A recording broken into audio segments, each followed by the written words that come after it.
ఓం నమ శివాయ. ఈరోజు 47వ రోజు పారాయణం. నిన్నటి భాగమునకు అనుసంధానముగా విష్ణుదేవునికి నారదుడు శాపం ఇవ్వగా, ఆ శాపం ఇచ్చిన కారణంగా మిగులు పశ్చాత్తాపము చెందుచున్న నారదుని విష్ణుదేవుడు లేవనెత్తి సుమధురముగా ఇట్లు పలుకుచుండెను. నాయనా, దుఃఖింపకము, నీవు నా భక్తులలో శ్రేష్ఠుడవు, ఇందులో సంశయము లేదు. నేను నీకొక విషయమును తెలిపెదను, వినుము. అది నీకు ఇష్టముగా పరమహితకరమగును. నీవు నరకమునకు వెళ్ళవలసిన అవసరము ఉండదు. భగవంతుడైన శివుడు నీకు శ్రేయస్సును చేకూర్చును. నీవు మదముతో మోహితుడవై భగవంతుడైన శివుని మాటలు వినలేదు, దానిని అవహేళన చేసితివి. ఆ అపరాధమునకు పరమేశ్వరుడు శివుడు నీకు ఈ ఫలమును ఇచ్చెను. ఆ స్వామియే కర్మఫలప్రదాత. ఆ పరమశివుని కోరికతోనే ఇదంతయు జరిగినదని నీవు మనస్సులో దృఢముగా నిర్ణయించుకొనుము. సకలమునకు స్వామి అయిన పరమేశ్వరుడు శంకరుడే. గర్వమును దూరము చేయువాడు ఆ ప్రభువే, పరబ్రహ్మ పరమాత్మ. సచ్చిదానంద స్వరూపముతో ఆ దేవదేవుడు బోధపడును. ఆయన నిర్గుణుడు, నిర్వికారుడు, సత్వ రజస్తమో గుణములకు అతీతుడు. ఆ పరమేశ్వరుడే తన మాయ చేత బ్రహ్మ విష్ణు మహేశ్వరులను 3 రూపములలో ప్రకటితుడగును. నిర్గుణుడును సగుణుడును కూడా ఆ స్వామియే. నిర్గుణ స్థితి యందు ఆయన పేరు శివుడు. ఆయనయే పరమాత్ముడు, మహేశ్వరుడు, పరబ్రహ్మ, అవినాశి, అనంతుడు, మహాదేవుడు మొదలగు పేర్లతో చెప్పబడుచున్నాడు. ఆయన సేవయందే బ్రహ్మ జగత్తుకు సృష్టికర్త అయ్యను. నేను ఈ 3 లోకముల పాలనను నిర్వహించదును. ఆ స్వామి స్వయముగా రుద్రరూపమున సకలమును సంహరించును. శివస్వరూపమున సమస్తమునకు ఆయనయే సాక్షి. మాయచేత ఖిన్నుడు, నిర్గుణుడు, స్వతంత్రుడు అయిన కారణమున తన ఇచ్ఛకు అనుగుణముగా వ్యవహరించును. ఆ స్వామి ఆచార వ్యవహారములు విహారములు ఉత్తమములు. ఆయన భక్తుల మీద దయను వర్షింపచేయును. నారదమునింద్ర, సుఖప్రదము, సకల పాపనాశనకము, సదా భోగమోక్షప్రదాయకము అయిన ఒక చక్కటి ఉపాయమును నేను నీకు తెలిపెదను, వినుము. సకల సంశయములను పరిత్యజించి భగవంతుడకు శంకరుని సుయశస్సును గానము చేయము. అనన్యభావముతో సదాశివుని శతనామ స్తోత్రమును పఠింపుము. మునీంద్ర, నిరంతరము ఆ స్వామిని ఉపాసించుచు భజించుము. ఆయన యశస్సు వినుము, గానము చేయము.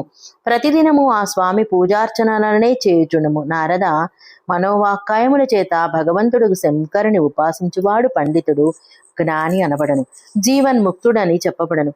శివ ఈ నామరూపముగు దావానలము చేత గొప్ప గొప్ప అసంఖ్యాకమైన పాతక పర్వతములు అనాయాసముగా బూడిదయగును. ఇది సత్యము, ఇది సత్యము, ఇందు సంశయము లేదు.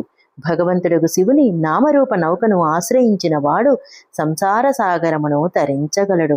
ప్రపంచమునకు మూలభూతములైన అతని సకల పాపములు నిస్సందేహముగా నశించును.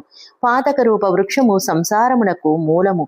శివనామరూపమైన గొడ్డలి చేత నిశ్చితముగా తెగగొట్టబడను. పాపరూప దావాననముతో పీడితులైన వారు శివనామరూప అమృతమును పానము చేయవలను. పాపదావాగ్నిచే కాలిపోయు ప్రాణులకు ఆ శివనామామృతము లేకుండా శాంతి లభించదు. భగవంతుడకు శివుని పూజయే పరమోత్తమ సాధనము.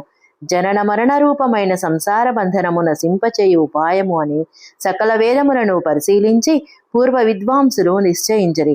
నేటి నుండి సావధానుడవై విధి విధానముతో భక్తిభావముతో నిత్యము నిరంతరము జగన్మాత పార్వతీ సహితుడైన మహేశ్వరుడు సదాశివుని భజించుము. నిత్యము ఆ స్వామి కథనే వినుము, చెప్పుము. పదే పదే శివభక్తులను పూజించుటకు ప్రయత్నము చేయము.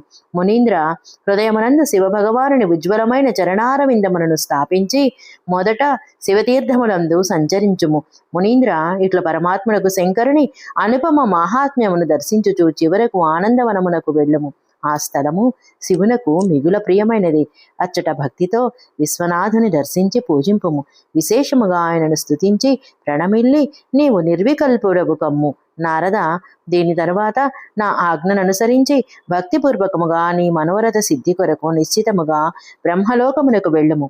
అచ్చట నీవు నీ తండ్రియగు బ్రహ్మను విశేషముగా స్తుతించి వందనమనర్చుము. సంతోషముతో నిండిన హృదయముతో పదే పదే శివమహిమ విషయములందు ప్రశ్నలడగవలను. బ్రహ్మ శివభక్తులలో శ్రేష్ఠుడు. ఆయన నీకు మిక్కిలి ప్రసన్నతతో భగవంతుడకు శంకరుని మహాత్మ్యమును శతనామ స్తోత్రమును వినిపించును. మునీంద్ర, నేటి నుండి నీవు శివారాధన తత్పరుడవు కమ్ము, శివభక్తుడవు కమ్ము. విశేష రూపముతో మోక్షమునకు అర్హుడవు కమ్ము. భగవంతుడకు శివుడు నీకు మేలు చేయుగాక. ఈ విధముగా ప్రసన్న చిత్తుడకు విష్ణు భగవానుడు నారదమునికి ప్రేమతో ఉపదేశించను. అంతటా నారదుడు శివనామ స్మరణము, వందనము, స్తవనము చేయుచు అచ్చట నుండి అంతర్ధానమయ్యను. 4వ అధ్యాయం సమాప్తం.